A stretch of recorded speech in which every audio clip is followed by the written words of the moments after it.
Code noir. Un texte de loi publié pour la première fois en 1685 sous Louis XIV. Code noir comme code civil, code pénal. Seulement, il ne recouvre pas des amendes pour excès de vitesse ou vol à l'étalage, mais une réalité bien plus sordide. L'esclave fugitif qui aura été en fuite pendant 1 mois aura les oreilles coupées. Il sera marqué d'une fleur de lys sur une épaule. S'il récidive une autre fois, il aura les jarrets coupés et sera marqué d'une fleur de lys sur l'autre épaule. La 3e fois, il sera puni de mort. Ce livre en possession de Marcel Bourgade codifie l'une des périodes les plus sombres de l'humanité, l'esclavage. Personne n'aurait l'idée d'en faire un symbole de fête. Et pourtant. Voici le champagne Code noir de la maison Giraud. Une cuvée à la robe blonde, délicate et lumineuse, proclame le marchand. L'année dernière, la bouteille se part de quelques dessins.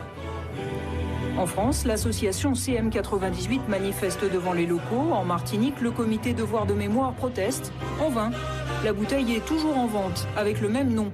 Et le marchand décline tout commentaire. Avec l'affaire des bijoux esclaves de Mango, il y a là comme une constante, dénonce le MIR.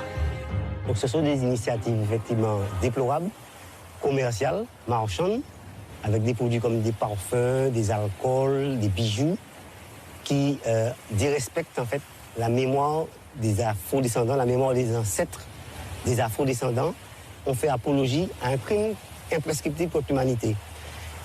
Imaginez un instant qu'on appelle ce parfum ou cet alcool Mike M. On voit tout de suite les conséquences au niveau juridique. Les gens comprennent tout de suite. Pourquoi l'esclavage, pourtant déclaré comme crime contre l'humanité par la loi Taubira, ne bénéficie pas du même respect que d'autres périodes de l'histoire? D'abord parce que la loi est encore récente, 2001. Ensuite parce que la France n'est pas pressée de se souvenir. Ce n'est pas enseigné dans les cours d'histoire, ou lorsque c'est enseigné, on va dire, dans la grande histoire du colonialisme français, qui pendant longtemps a été valorisé, positivé dans ses discours, etc. Et justement, la France a vécu comme victime cette période de décolonisation qui a commencé dans les années 30 et s'est poursuivie dans les années 60. Culpabilité ou défiance, quand on parle de l'esclavage, les premières réactions sont souvent de rejet. Ce sont les Africains eux-mêmes qui sont responsables des déportations massives des leurs. La culpabilité face à notre passé n'est pas de mise. Le repentir face aux anciens colonisés n'est pas de mise non plus. Soyons plutôt fiers de notre grande et belle histoire. Et en Martinique, pendant longtemps, la situation était assez similaire. L'idée que les élites avaient au lendemain de l'abolition de l'esclavage, c'était que l'esclavage avait été un crime tellement affreux qu'il aurait fallu, pour pouvoir reconstruire la Martinique, oublier tout ça. Il faudra un historien et un homme politique pour, dans les années 60, commencer à lever le voile.